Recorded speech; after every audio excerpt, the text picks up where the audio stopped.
पत्रीच्या घाईन गौरी खडेरा मौसी, एक पत्रीच्या घाईन गौरी खडेरा मौसी, आमाच आमा पूजन गौरी मान जा 84, आमाच आमा पूजन गौरी मान जा 84, एक पत्रीच्या घाईन गौरी खडेरा मौसी, एक पत्रीच्या घाईन गौरी खडेरा मौसी, आमाच आमा पूजन गौरी मान जा 84,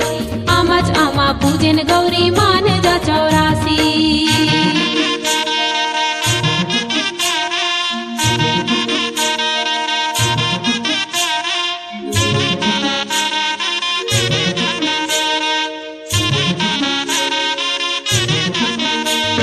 रौनिया के भौनिया रंग पर पतोहिया, रौनिया के भौनिया रंग पर पतोहिया, तितक तितक नाच गौरा चघे है डंडैया,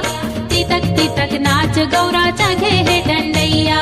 रौनिया के भौनिया रंग पर पतोहिया, रौनिया के भौनिया रंग पर पतोहिया, तितक तितक नाच गौरा चघे है डंडैया,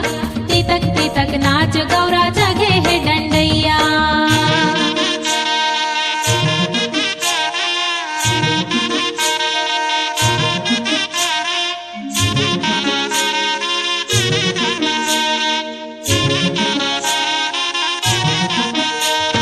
नांदिया चघे इसर आही धकर लकर धैया,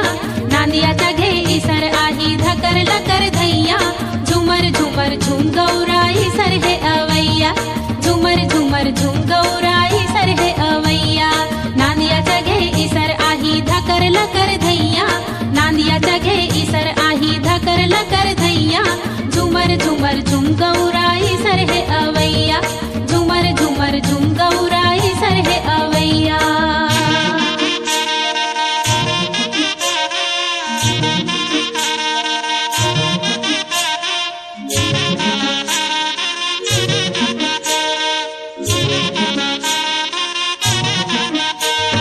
रौनिया के भौनिया रंग पर पतोहिया, रौनिया के भौनिया रंग पर पतोहिया, तितक तितक नाच गौरा चघे है डंडैया,